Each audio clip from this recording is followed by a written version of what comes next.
Hello, everybody, and welcome back to another episode of Italians with Friends from Google, apparently, because it's becoming a thing. Today we have Anna-Chiara, product manager for Jetpack Compose. So welcome, Anna-Chiara. Thank you, Ivan. Ciao, Anna-Chiara. And Ciao. there is also Seb, as usual. Ciao, Seb. Sorry to be here. And no, that's much appreciated. And we are going to talk about Jetpack Compose, that is stable now.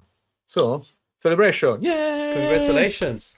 Thank you. Congratulations. And we have said this a gazillion times during our regular streams while we're not on holidays, but thank you, because it's such a pleasure to use Jetpack Compose, playing around with stuff and be like, oh, but that's like, oh, I need to do this, and it's gonna take, I don't know, a day or two, and then you go and be like, oh, wait, actually it takes 10 minutes. Okay, fine. It's so nice and so refreshing to use. There's a reason. That's good to hear. There's a reason we have started essentially this whole channel just as an excuse to learn Compose, and we haven't regretted it. True story. And it's actually it's posing a threat for my wealth, because now my estimates are going down, so I can't actually bill those days anymore. It's gonna be 3 days, no, it's gonna be like a afternoon. So it's also affecting me money wise, but I still love the technology. So you can build more clients. Yeah, I need to parallelize the apps, because now I can ship more of them. But jokes aside, as Sebastiano said, we started this to learn, because I gave it a try alone and I was not going anywhere. The Android Studio was super canary, whatever. The alpha was a bit too, let's say, adventurous for me. I'm getting old, I like boring stuff. But eventually Sebastiano was like, yeah, let's try to do it together, because the surprise is coming for desktop. Hello, JetBrains. And so we wanted to live code something, have a bit of open source stuff, and showing that you can learn new things even if you are old. Shout out to Mark Ellison. Hello again. And so thank you for Jetpack Compose. This is super exciting. You're very welcome, guys. You're very welcome. This actually makes me extremely happy to hear. Extremely happy. So I heard on the Android Developers Backstage podcast that Compose actually started in a completely different form for what is today. And I know it was before your time, but I know you do know a bit of the backstory there. Do you want to share a bit? Because I don't think many know the roots. Well, the several iterations, yes, with pleasure. So, as you said, it is before I started, before I joined the team, because Compose has been in the making for quite a long time. It's a project that between 3 and 4 years, probably closer to 4 years of work. So there is quite a bit of story and a lot of iterations. And yes, it started in a very different way. So there were actually 2 different efforts. One effort was to unbundle the toolkit from the platform, and another one instead was to try and have a declarative programming model on top of Android. And I know the part that makes you curious is about this declarative on top of XML. And you have to think about, it was something like, could we do something like React Native? So emitting XML components, basically XML layouts, with a compiler plugin, so in a declarative way. It was an interesting exploration. I would say the toolkit at the time, like with everything that you have to do between the code and the XML, didn't lend itself too well to that structure. But it was an interesting exploration because it started, in fact, what is Compose today. So a compiler plugin that generates your initial view, your initial composition, as we call it today, which might have been the XML, and all of the update calls that would then react to whatever changes you had and update your layout. Again, the existing toolkit was not really amenable to that. And so in the end, this effort that just emitted XML. So there was always an XML input, but in the end, it would emit XML and Android code. It merged with this other effort to unbundle the toolkit from the platform. And there was also another iteration in between where we moved to Kotlin, but we still had XML. So I don't know if you have seen, there were at the very beginning, once we did the developer preview of Compose, there were still some places where you would see an XML syntax inside a Kotlin DSL, which was a bit jarring. Probably it reminded some people of things like JSPs or things like that. And but it was an intermediate step to get to where we are today. It was, in a sense, a bit hard to part from XML because obviously that's what has been under development so far. So it wasn't super easy, but in the end, we came to a pure Kotlin DSL. We're very happy that we got there.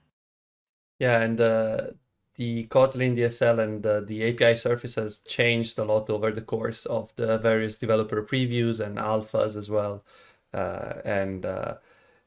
I, like, at the beginning, it was a bit difficult for me to keep up with it.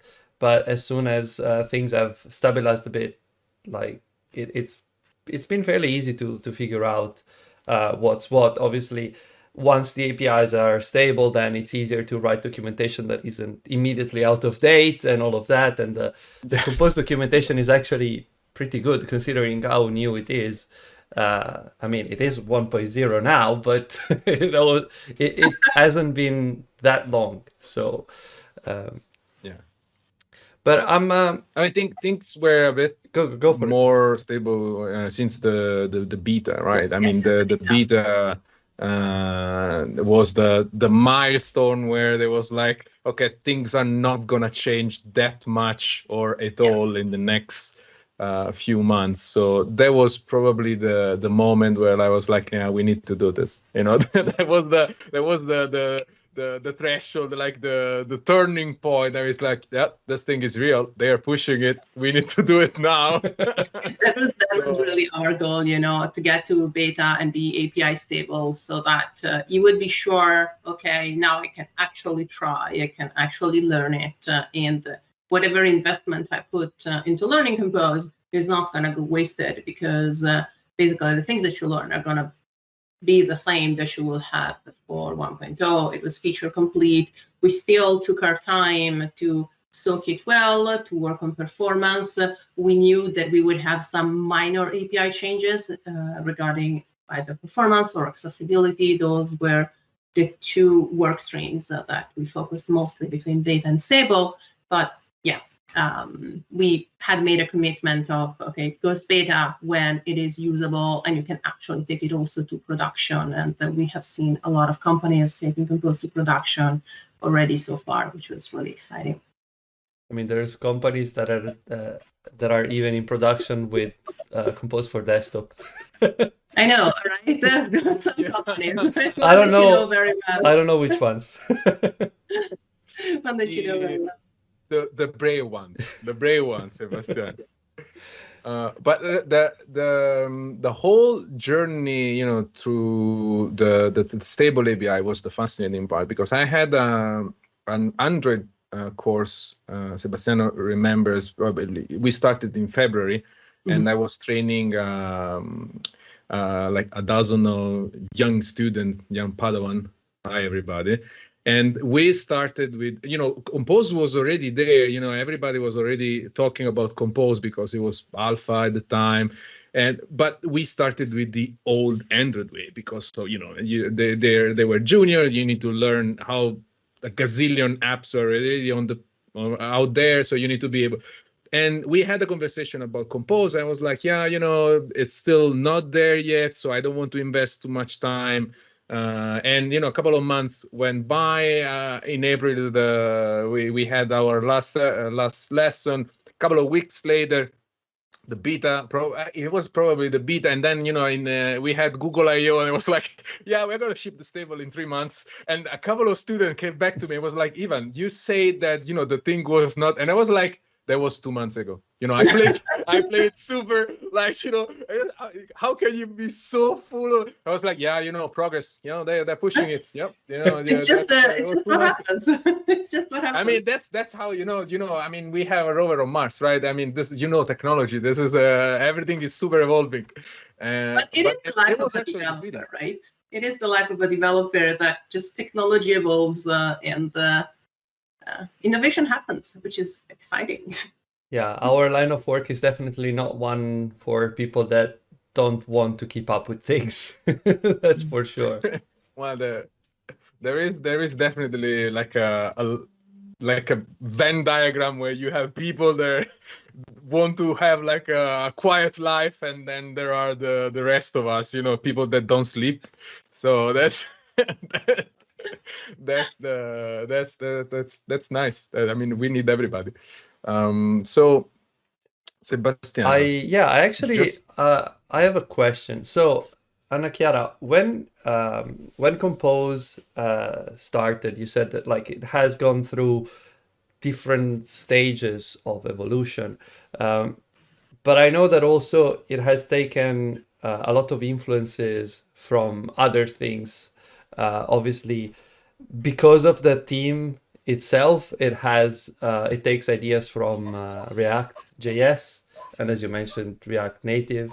How much of that came in like because of the people in the team? How much of it was like a result, instead of like saying, oh, we want to do something like that, let's hire someone from that team that can do it for us? No, I would say that's an interesting question. That was a long time ago. Now, the engineers that have been developing Compose and the Compose core have been on the team now for quite a long time.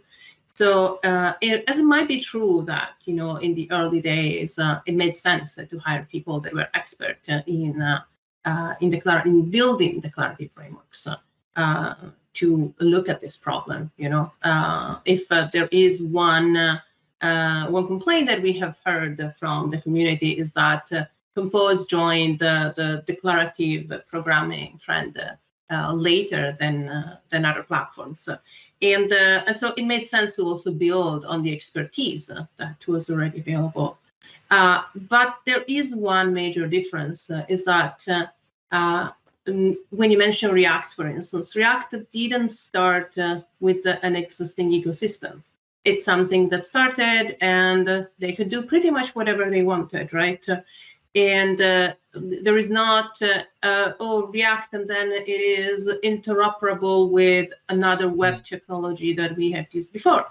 And so it is a completely different scenario.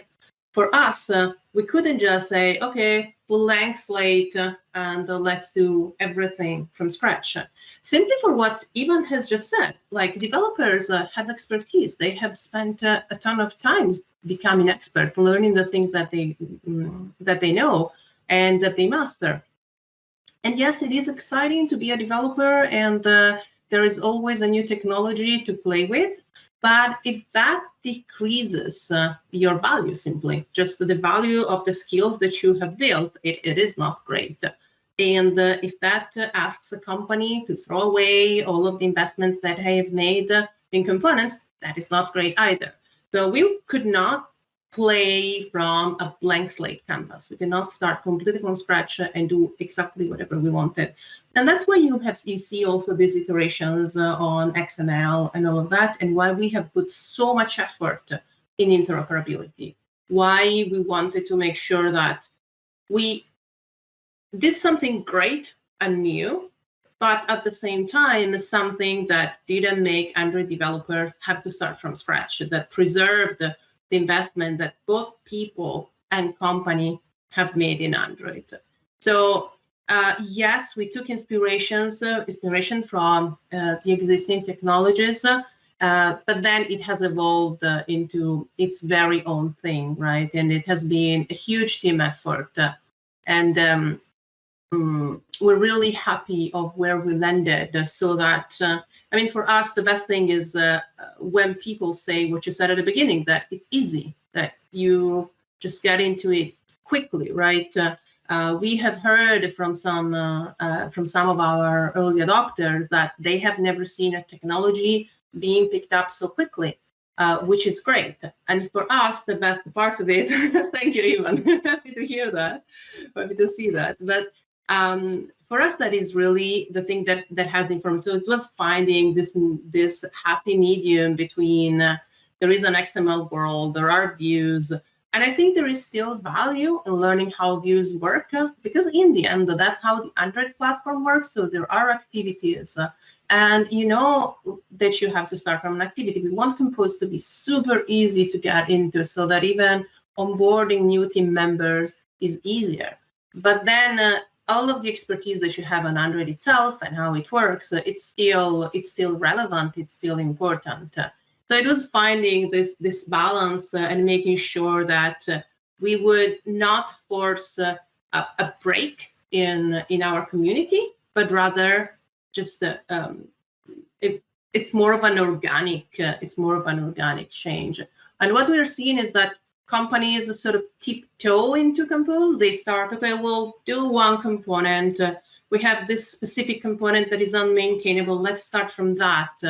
And then maybe we'll do a new feature. And then in a couple of months, they're already, okay, all new features are surely in Compose, but we're also rewriting any screen that we have to touch, just because it's easier to rewrite in Compose than to maintain what we had before.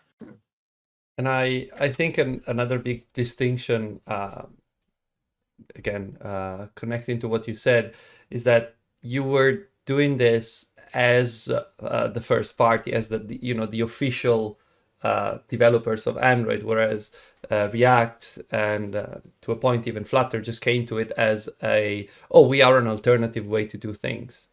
And you had to support the existing ecosystem and also kickstart a new one effectively, because that's what you're doing. And I found it like the way in which you folks have managed to keep both the existing and the new ecosystem connected together by having, for example, libraries that work with Compose but are extensions of the existing Jetpack libraries, for example, like navigation and Hilt and so on and so forth. Like all those things have made it much easier for people to jump over. And I think that's something that if you started, say, doing Flutter today, you would have to learn an entirely new stack. There is nothing you can reuse. You throw everything out of the window, and that's done. And I mean, you kind of get some of it for free by using Kotlin, obviously, but in other cases, it's not as guaranteed. Like you cannot get it for granted that you manage to reuse your skills, and that's something that I have appreciated a lot. And I don't know. I think that's the feature that is like Yeah. the killer feature. You know, I mean, Compose is doing today with the UI framework what Kotlin did with the language 4 or 5 years ago. You know, they didn't come and say, oh yeah, you know, forget about it. I mean, Java is dead, and now you need to learn this other thing. If you have a Java app, ciao. And then, you know, this is the way we do things now. Google I/O, everything but now you need to throw everything away. With the interoperability was the thing that, okay, I mean, we can start, you know, building things, and we need to wait for the critical mass kind of thing, right? There is no, the new way or the old way. We can be like a hybrid thing, you know, for like a transition period. With Compose is the same, and I'm actually experiencing in my own pet project, because, you know, a few things, like Sebastiano said, there are a few libraries that are not there yet, like the AddMob SDK.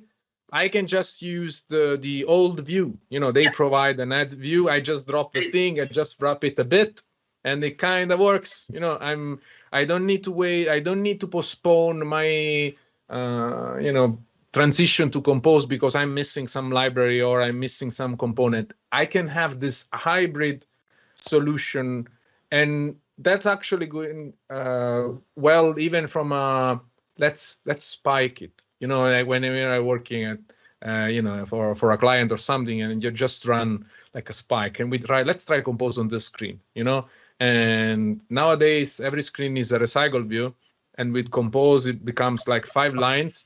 So, you know, the sales pitch is super easy for me. I think if we just replaced all the recycler views in all the Android apps with Compose, we would have already halved the code bases of many apps. I know that. I know. Today I just built one more recycle view because, you know, the screen has to scroll. Okay, it's a recycle view. It has to be a recycle view.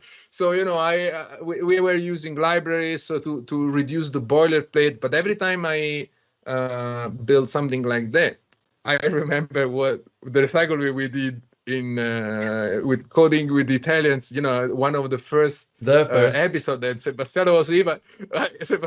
And I'm gonna just write a list. Just bear with me. 5 lines later, I snapped. I was like, oh, fuck you, this is not happening. I mean, what are you talking about? And it was like, this is a recycle view. I was like, no. Where is the adapter? Where is the view holder? Where is the boilerplate? Where is the layout? And so that's the excitement and the sparks joy. Compose sparks joy. I know that, you know, it's gonna have glitches and shit. Everything is that's life. That's what we do.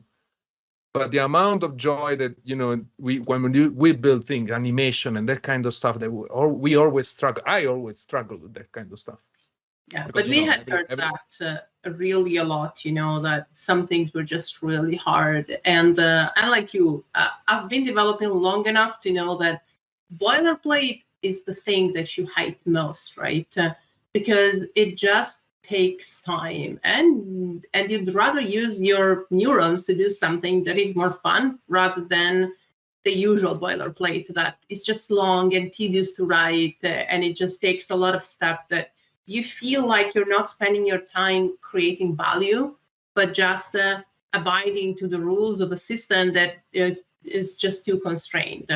And so that's why we also took all of this time. You know, we know that it took a while to release Compose. Like, it's been out for over 2 years that we we announced it at I/O in 2019. So it took us a while, but this is exactly where we wanted to land. We're in a place where, like you said, we knew we wouldn't be able to redo everything. There is ad view, like you said, but there's also map view. There are some date pickers, things that we could not commit to redoing the whole toolkit. And we prioritized. We started from the famous button that has its own blog post on the history of button, and everything was as complicated. Rather than complicated, we took the same time and care to, and we tweaked that API so much. And we know it was hard, like you said, Sebastiano.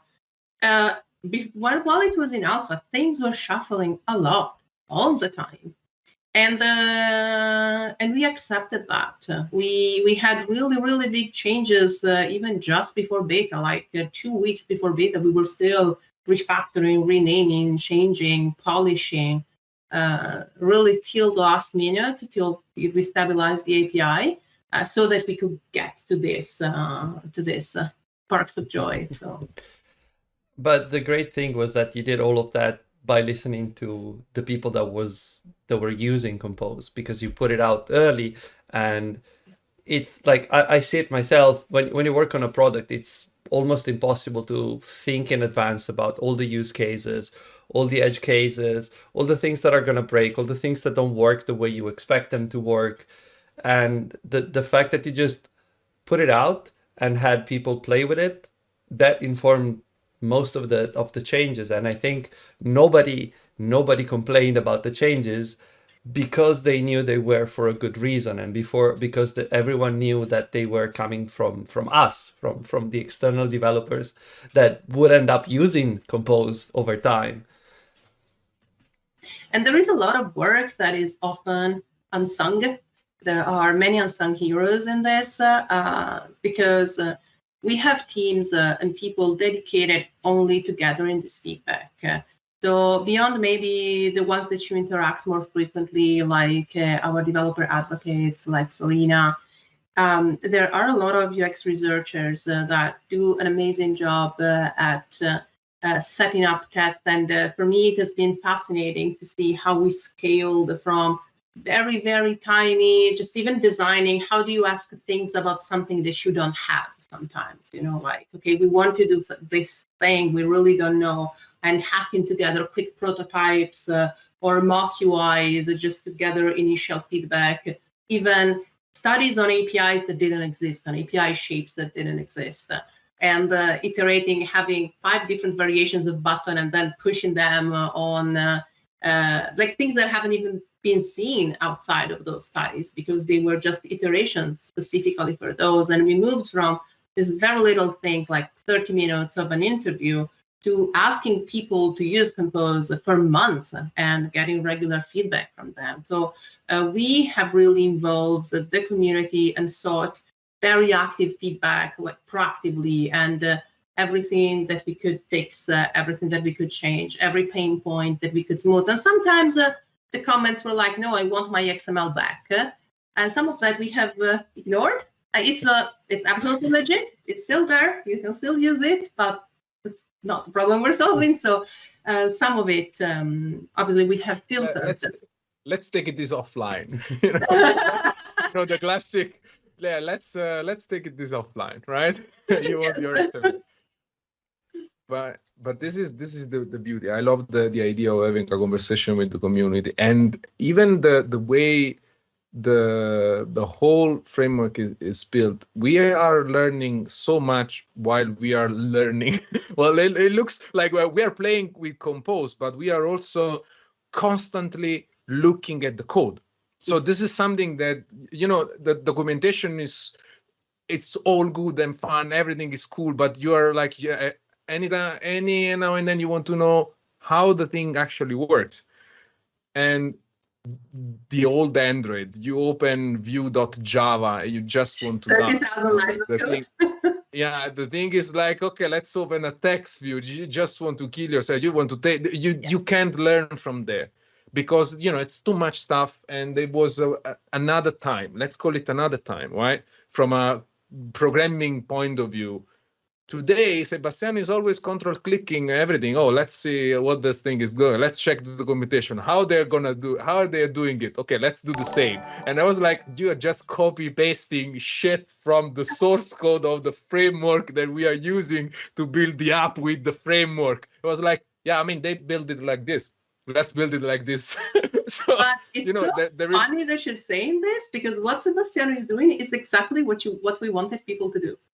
That's one of the reasons behind the layering of Compose. So if you have explored the source code enough, you know that Compose is built in layers, and every layer builds on top of the preceding one.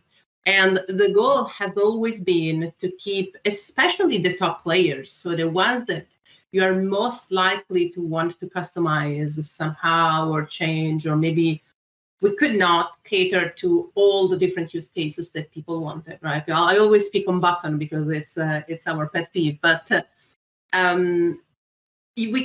for as much time as we spend on button, we will never be able to do all the things that everyone wants to do on button. So the next best thing that we can do, rather than adding a gazillion parameters and ending with all the text view, which is just has too much configuration, is like, okay, we'll follow something that is reasonable, and we'll ask for feedback to cover probably 80% of use cases, the famous 80-20 rule.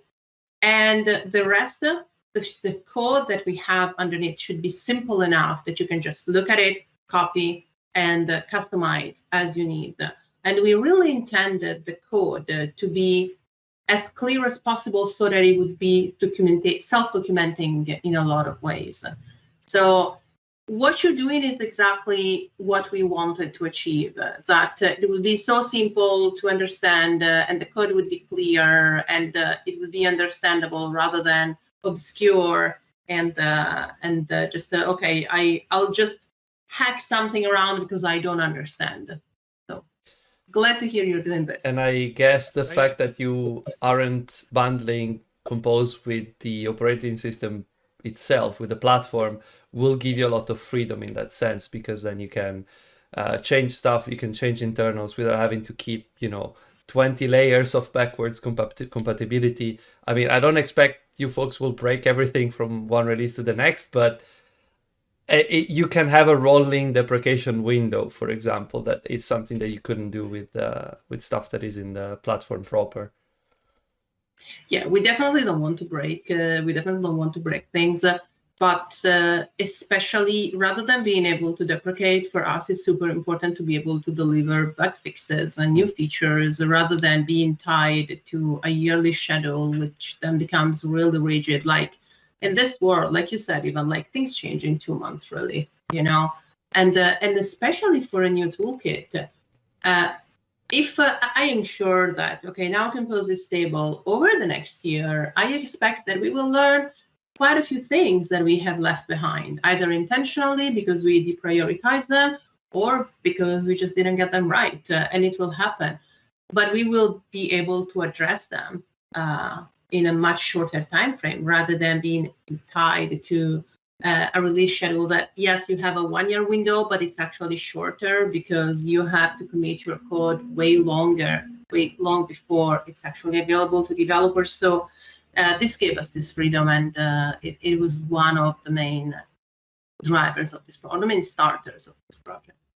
And I would close up this beautiful chat with a bit of an aspirational question. And I know there's no commitments, there's no time frames. It's an if and when. This is the spirit. But given that we are at Compose 1.0 today, that we have Compose for desktop that is being developed and Compose for web as well, and there's people that have done different things with the Compose runtime itself. So without the UI part, just the Compose itself. For example, Jake Wharton has created a terminal engine, like a command line engine thing.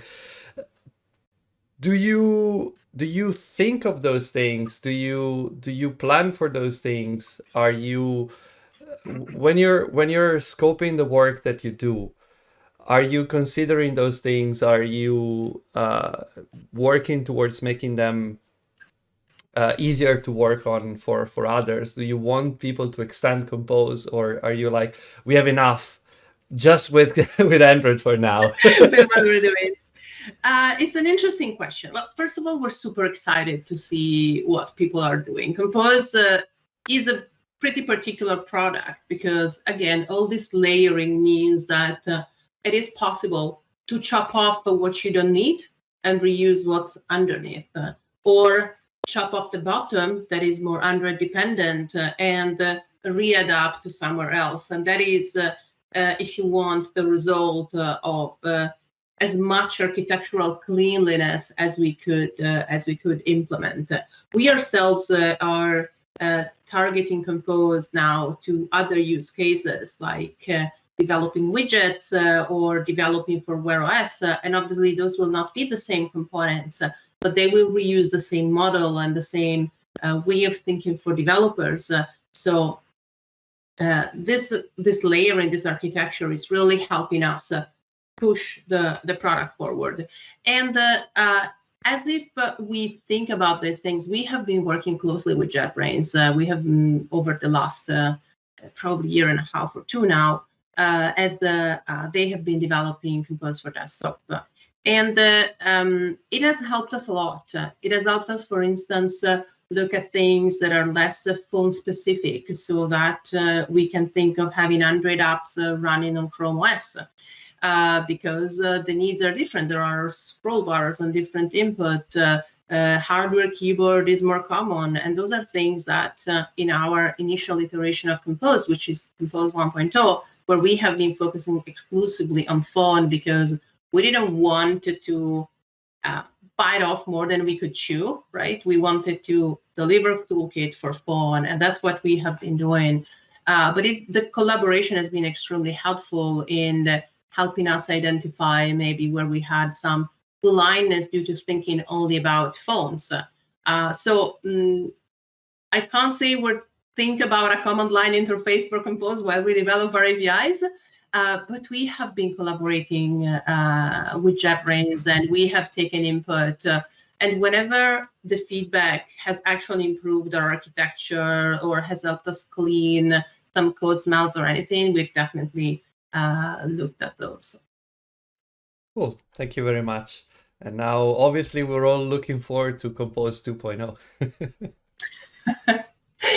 Well, yes. I'm not sure it's going to be Compose 2.0 or Compose 1.1, which is probably more likely because again, we don't like breaking APIs, right? Fair. So Compose 2.0 might be a way, but definitely the Compose story is not over. We're already hard at work planning. You can see some of that in the roadmap that we published, what we're thinking about. But yeah, it is. I can't give you a timeline for when that will be at the moment. These are just the focus areas that we have. So making sure that Compose is available on these other surfaces like Wear and widgets, or obviously there is more work on tooling that we have to do. Obviously, tooling hasn't had a chance to work on a stable API until a few months ago, and most of all, we're trying to do what is right for the Compose world.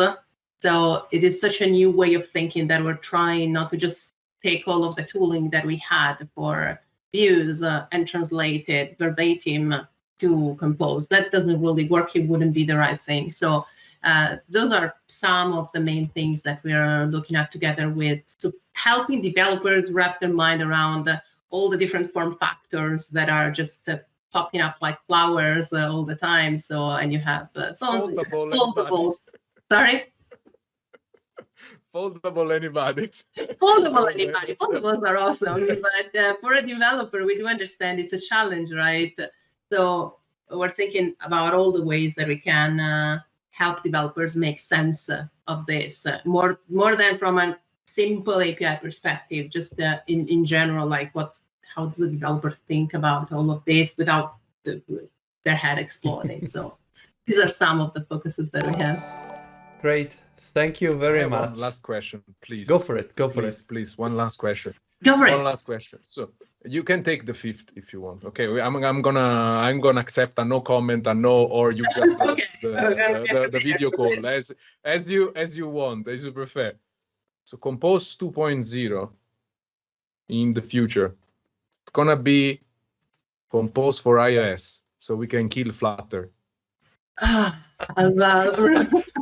that's really not on my mind at the moment. It's really not on my mind at the moment. That's You had to ask, didn't you? I need it because there is Compose for everything. And Jake Wharton is also trying on iOS. I want the official one so we can just get rid of Flutter, and that's it.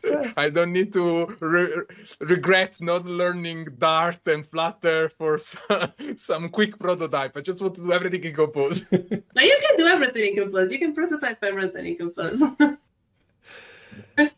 Thanks. So even you're gonna learn Swift UI is what you're saying. In the meantime. Yeah, that's the thing. In the meantime, yes. Okay, thank you very much, Anna-Chiara, for being with us and for answering our weird questions. Well, Evan's weird questions mostly. It's been a pleasure. Honest questions. No, sorry. We know that this is a question. Let me take this question. Let me grab 1 minute more. Let me take this question a bit more. We know that this is in the mind of a lot of developers in the community, and we know this. But really, we are focused on delivering the new Android toolkit, and we feel that this is really super important. The Android developer community needs this step up from the view system to something that just sparks joy, and this is really what we're focusing on. So that's the actual answer. That's what we're really focused on. So I would rather you do the right thing on Android than the wrong thing on Android and iOS. Yeah, that's a wise man. A wise man right there. Okay, thank you very much to Anna-Chiara again, and to everyone that has tuned in. We are still on holiday, but we will be back eventually. When we're back, we look forward to welcoming everyone back to our regular streams, being actually live and not pre-recorded. Thank you and have a good one. Bye-bye. ciao. Ciao, ciao.